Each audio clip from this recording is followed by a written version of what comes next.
So just to kick off, thanks to People in Law for their help and collaboration in arranging this session. We really enjoy working with People in Law, so that's fantastic. And thanks to all of you who have joined and made time to hear this session this morning. I'm Emma Jeffrey. I work with both new and existing clients within HR Workplace, and I'm delighted to chair today's session. So we've got about an hour. We're going to use the first chunk to have a really in-depth panel discussion, and then we'll open up the floor to a Q&A. So today's topic is really posing the question, why do higher earners get overlooked when it comes to financial resilience?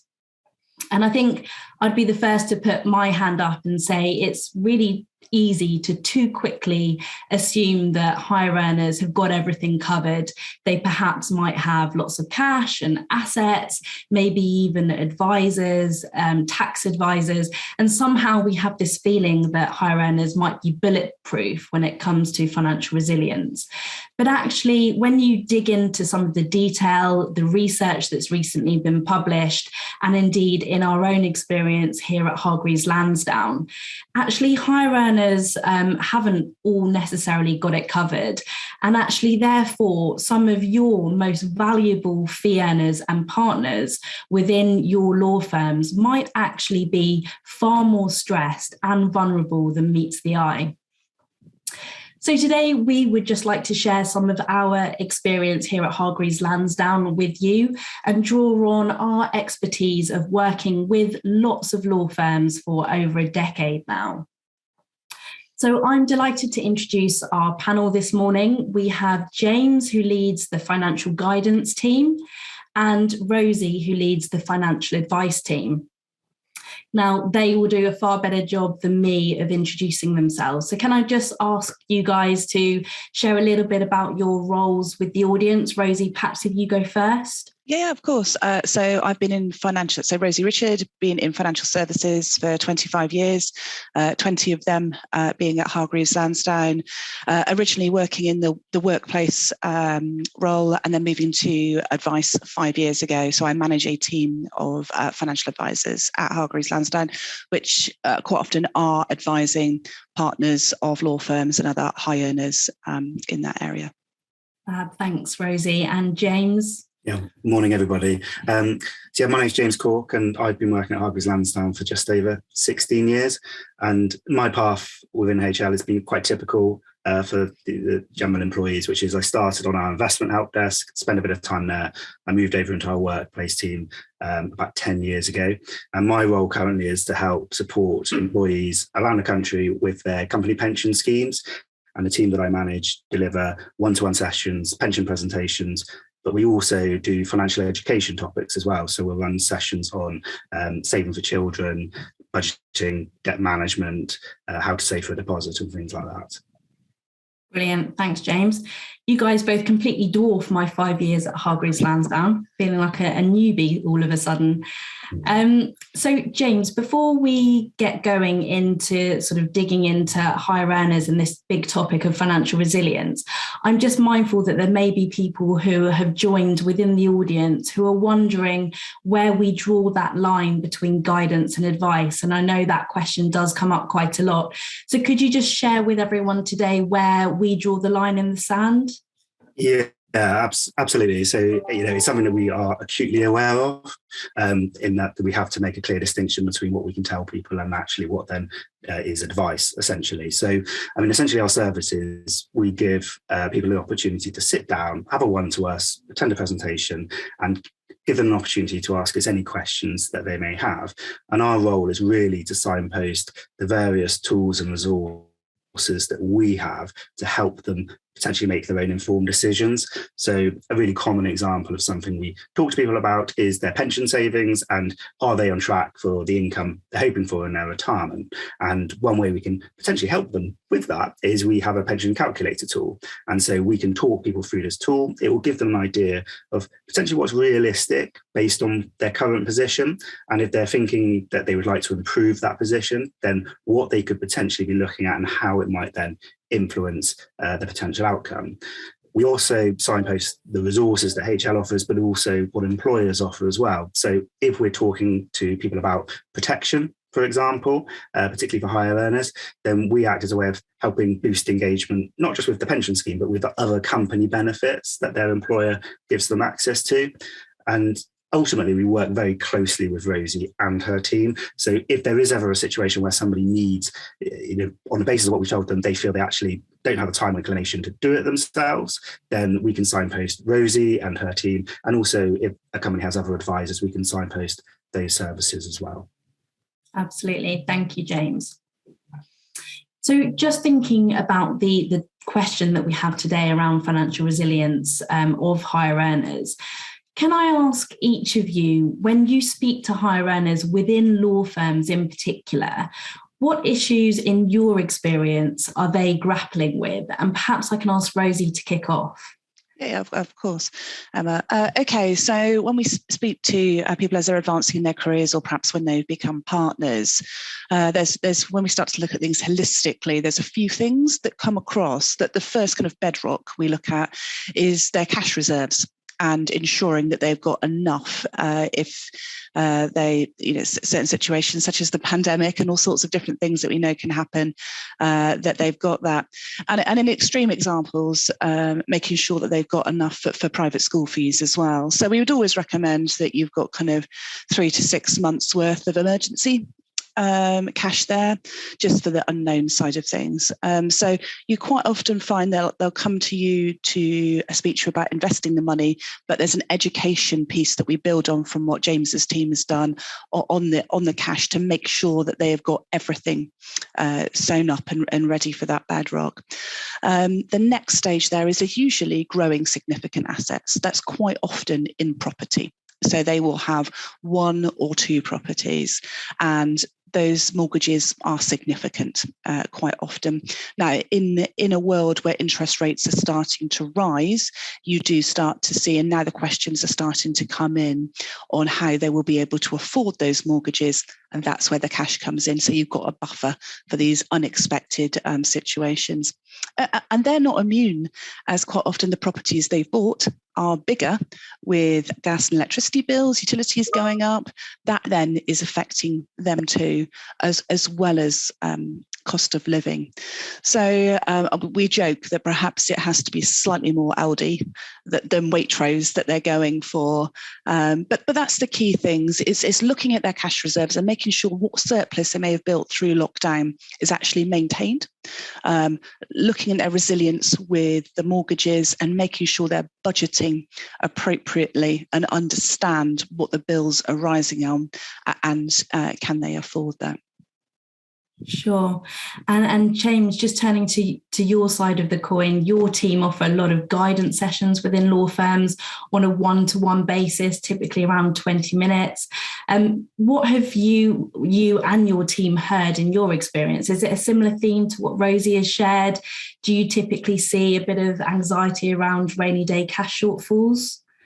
Yeah, so I mean, in our experience, we'll often have one-to-ones with members who come in maybe with a bit of an agenda. Perhaps they've heard of something.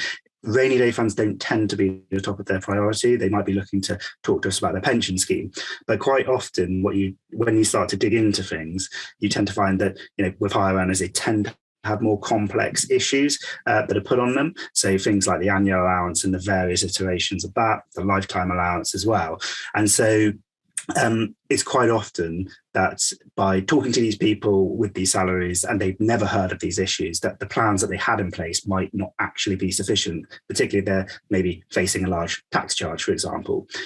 They tend to be the main breadwinners, and so their concerns or their plans might be aligned to the fact that they might need protection to cover themselves in those situations, and what would happen if they didn't have that earning ability. And often they tend to be in quite stressful roles, and so they tend to align their retirement with the idea of potentially retiring a little bit earlier than, say, many other people might do. And so it's a case of ensuring that their pension scheme is actually on track for that earlier stage of access and what their options would be for accessing it at that time. The other thing that we've seen much more prevalence on in the last couple of years is around wanting to make provisions for children. So, for example, the getting on a housing market, getting on a housing ladder is becoming more and more challenging for younger generations. If children going to university, they could come out of debt with something like 57,000 for a 3-year course with living costs, etc.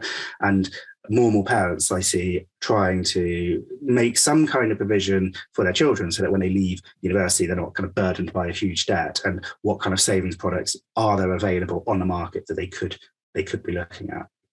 Yeah.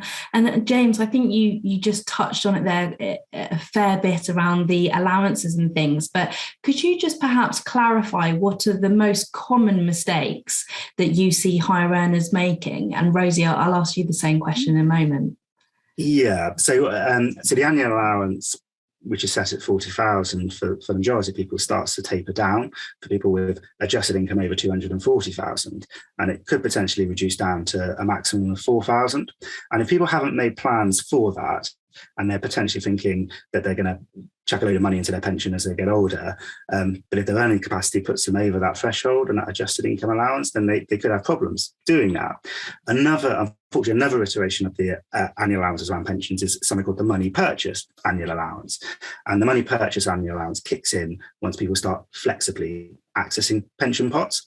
Now, because under the pension freedom rules in 2015, people had more flexibility to access pensions, and if people have lots of different pension pots, we have encountered scenarios where people have old pensions that they've accessed a little bit earlier than they would have normally done because they have the freedom to do so. They've used that money to maybe pay for, do an extension before they retire. Their plan is to still carry on working whilst they're accessing that money. But the money purchase annual allowance actually stops them then really from making significant contributions into their pension scheme. And we do encounter people that get caught out by that. I mean, I think it's also fair to say that they do tend to require a little bit more support than we realise. There is maybe a tendency for people to think, well, they have much greater earning potential and capacity, so they don't necessarily need as much help. But if there is an unexpected tax charge that could well hit them, then potentially that's something they need some support planning for. Ultimately, they tend to come to us in a meeting with the knowledge that they need to do something because they've heard colleagues maybe talk about the annual allowance, but they don't know necessarily exactly what they need to do. And the face-to-face kind of interaction, or through Zoom or Teams, generally just makes it a little bit easier just to give them that knowledge and get them thinking a bit more about it. Absolutely, that makes sense. And Rosie, what would you say are the most common mistakes within the advice space? So just to reinforce, we see a lot of things that James has just seen around the pensions allowances and that. But when you look at advice, you generally look at it holistically. And going back to what I said before is that you have people earmarking money before they've actually received it. So you have people planning to pay off credit card debt from the next year profit share or bonus, and then you have that question: what if that doesn't come? And in extreme examples, as I mentioned before, you've got the school fees angle as well. So one client that I advised that was a partner just pre-pandemic had about just over £100,000 in cash, and he wanted to invest it, but he had 3 children going through a private school. So he was saying, well, I always take it from the next bonus. That's how I work. And I said, well, you never know what's going to happen. And nobody knew that COVID was going to come around the corner, and actually those bonuses, because he worked in property, would be reducing. So it's the only phone call kind of really get that, thank goodness you didn't make me invest. So getting those cash reserves and getting them to have it and not earmark it before it's arrived and rely on a bonus is actually a bonus, or a profit share is not a guarantee. It's a really big kind of educational piece for us. The other side of things is protection, particularly if they go from being employed to self-employed. They had all the benefits previously, and it's making sure that educational piece is done, that they and their entire family is appropriate, is protected adequately, and you get there. Generally, what you find in law firms, and I'm sure people on this call will think of different people, they've either got everything covered, or you meet them and you're 55, and I'm sure James has many times, and they've thrown themselves into their job, but everything is everywhere, and you can never quite predict, who that's going to be. So the assumption that they've got a plan is not always correct. Other thing, because they are generally bright, and once you get them in the room, which is the challenge, is get them to budget, understand their outgoings. And if you make that easy for them, they actually find that level of detail really rewarding to get an element of control there. So it's getting them to understand what they've got, making sure you've got the foundations. The pension sides, James is absolutely right. But the key things, sometimes they can miss because they're used to earning a lot for a long time. Absolutely. Rosie, really interesting insights. Thank you. My next question is whether higher earners within law firms are in any way different to higher earners of other companies within other sectors that we work with. Is there anything specific there, would you say, James? Yeah, I would say so. I mean, we do work with companies from all sorts of different sectors, so not just the legal sector, but it does give us some quite unique insights into the potential mindsets that we might encounter. So, for example, when we're talking about legal firms specifically, we've been providing financial guidance to one of the Magic Circle law firms for over 10 years. And we have a number of other kind of long-standing arrangements with other legal firms. What we tend to find is that with legal firms, we take a slightly different approach maybe to members from other industries. And this is just based on my experience and the team of working with them over the last 10 years. The themes that they might have is typically they might want to have an annual kind of graduate session. So typically, I think this is in September, where we would come on site or run remote sessions to then intake of graduates, kind of inductees, to talk them through kind of potential kind of savings options as they go through their career, and also to ultimately try and encourage them to think about their pension as early as possible. When there's a change to partners as well, we often get ad hoc requests from legal firms to have a conversation with that person. In fact, I was doing a governance meeting yesterday evening for one of our legal firms, and that very subject came up, the transition to partners. It may well be an area that Rosie can talk about in a little bit more detail, but what we tend to see is that change in salary, the way they're remunerated, potentially stopping being salaried and becoming employees relying on drawings, that changes the pension makeup and essentially puts more onus on the partners to do something.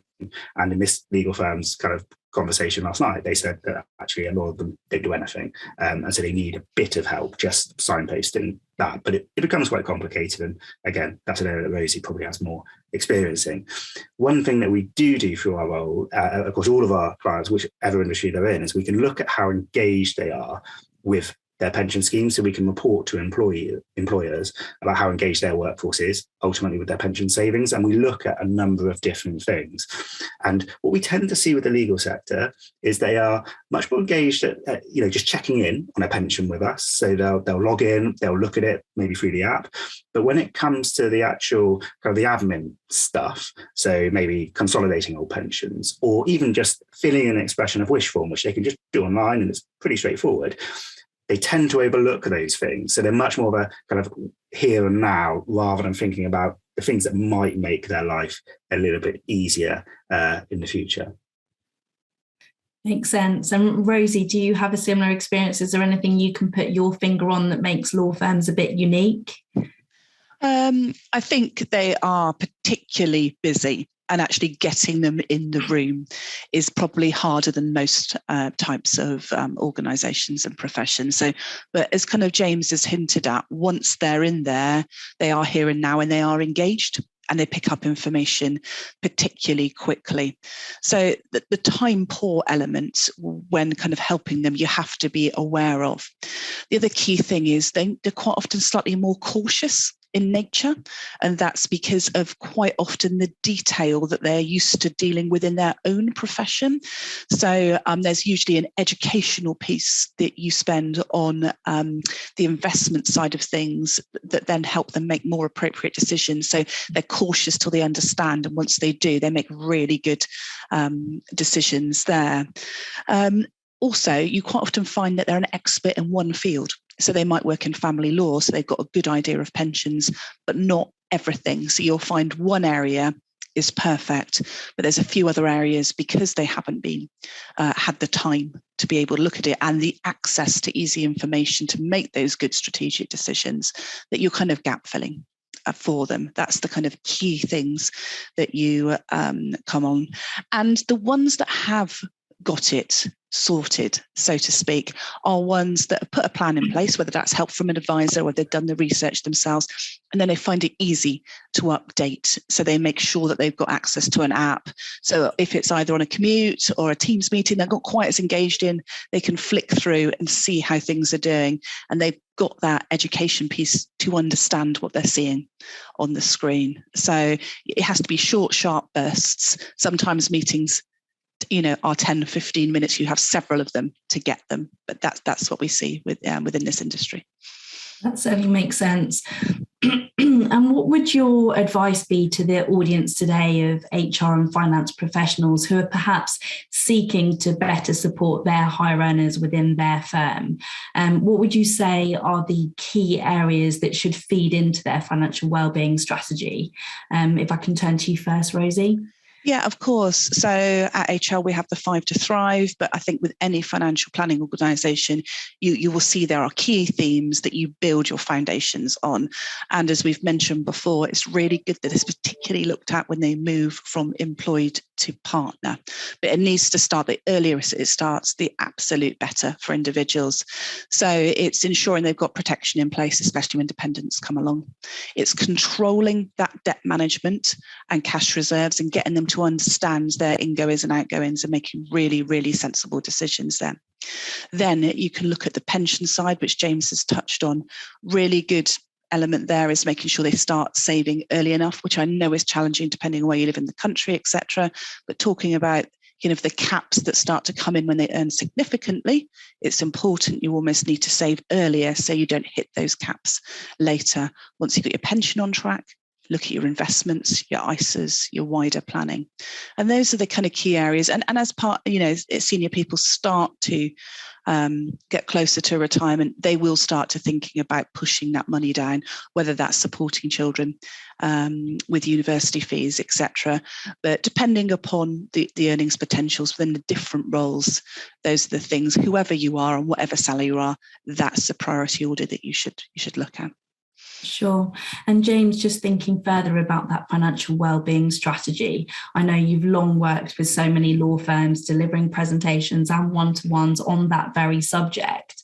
So what would you say are the approaches that would typically work best for law firms?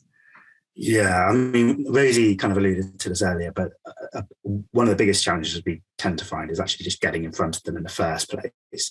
And so we tend to have to take quite a high degree of flexibility in how we approach members in law firms. So, for example, breakfast seminars do tend to go down quite well. So getting in front of people before maybe their working day has started, and also shorter kind of bite-sized lunch and learn sessions around those different financial education topics like budgeting, for example, tend to get the most attendees. We also do have to be pretty proactive, unfortunately, when it comes to getting people to us. And so as an example of how we would do that, we have one company whereby they just send us details of their new intake each month. We go there on a very regular basis. So as soon as we get that information, we email them and say, we're your pension provider and we're here to help you. We're on site on the next few dates, and try and basically get them to book in to speak to us before their diary becomes too kind of congested.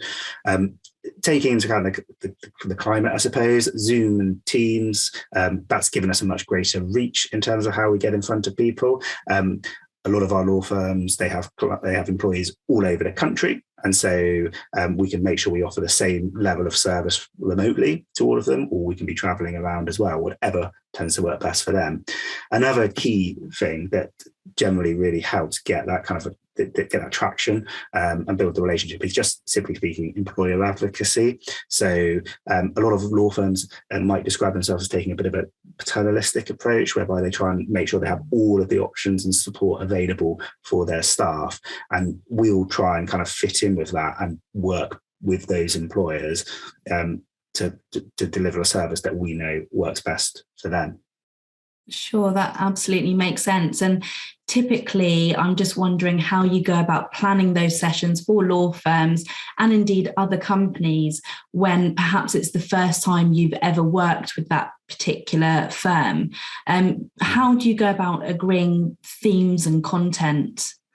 Yeah, I mean, the key thing we always need to bear in mind as a pension provider is ultimately the employer knows what works best for their staff. So they're the experts in that respect. So we'll work with them to make sure we're hitting the right tone in our communications, initial communications, to invite people to speak to us, and when we're actually delivering the content as well. We can work with employers to make sure whatever messages they want delivered, we're hitting that. Some employers, they do recognise there might be a specific area that they want to address. For example, raising awareness around protection benefits that they may offer. So again, we can make sure we tailor our sessions to ensure that we're maximising that opportunity to kind of raise awareness of what the employer offers their staff and signpost the resources that they have available. Employers might offer kind of benefits days and things like that, so we can make sure we have a presence there as well. So we, like I said, we'll work with whatever streams the employer has. When it comes to higher earners, then raising awareness around the ability to take advantage of potential other savings options, such as ISAs, which may have payroll functionality if they're through us. So those affected maybe by the lifetime allowance or the annual allowance, where the valuable pension benefit may not be as valuable to them. Having access to another way that they can potentially still make savings through their employer can again potentially be quite beneficial for both employers and employees.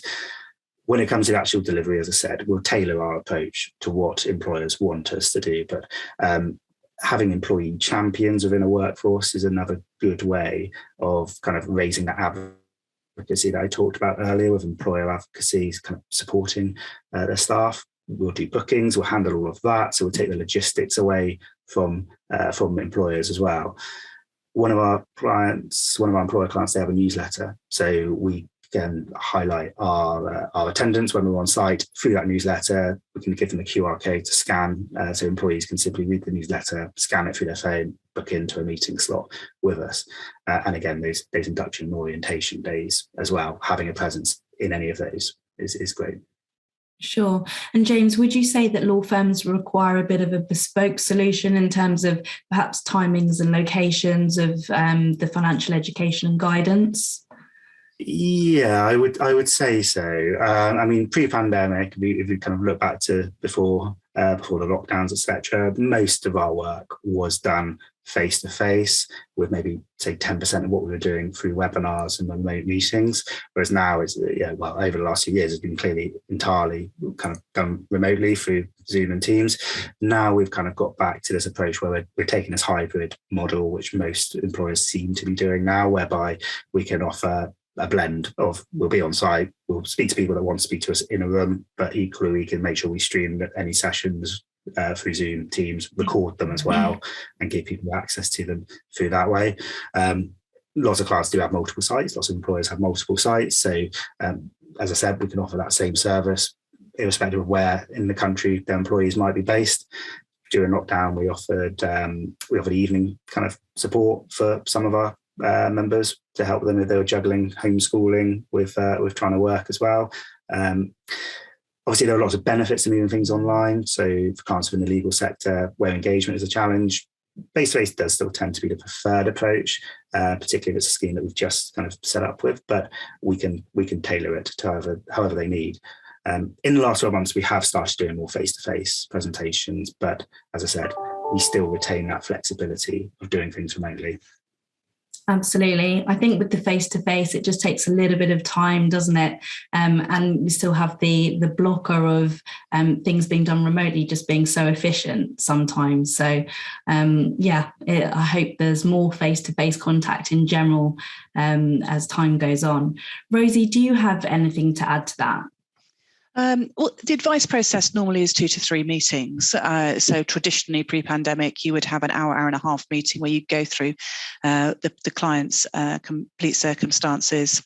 You would then go away, get all the information, follow up with areas you think you may be able to help. Then the final meeting would be implementing those recommendations. It's always tough with law firms because of their time and getting the hour and a half with them. So actually what's working really well is that you can be much more flexible by doing the meetings online. So you think, right, you've got half an hour, we'll cover X, and we'll cover half an hour then, and then 3 days later, we'll pick up and we do the next stage. works really well. I would say that there's still a trend that an element of face-to-face is required. So out of those 3 meetings, and some of those individual meetings might be split into 2 to work with their diary, you usually meet them in 1 instead of all 3, because it works around their diary. It's easier for them. And actually, it just gets things happening faster instead of waiting for them to have that next block of time, which can be really challenging. And that's why, James's team makes it really work by getting in to see them before their diary does go crazy. So whereas the people we usually advise are usually quite integrated into the business. So we'll take half an hour, 20 minutes here and there to build it for them and work around there. Makes sense. Thanks so much. I think now is a great opportunity just to welcome any questions that anyone may have in the audience. If you could use the Q&A button at the bottom of your screen. Sometimes we're flooded and sometimes the audience is very quiet. So I'll just give it perhaps a minute just to see whether anyone has any questions.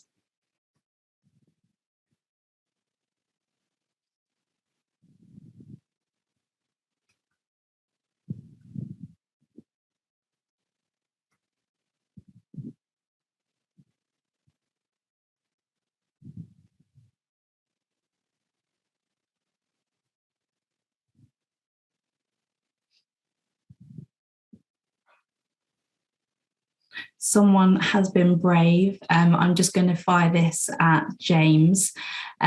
Someone has asked whether we charge for our service for the guidance sessions.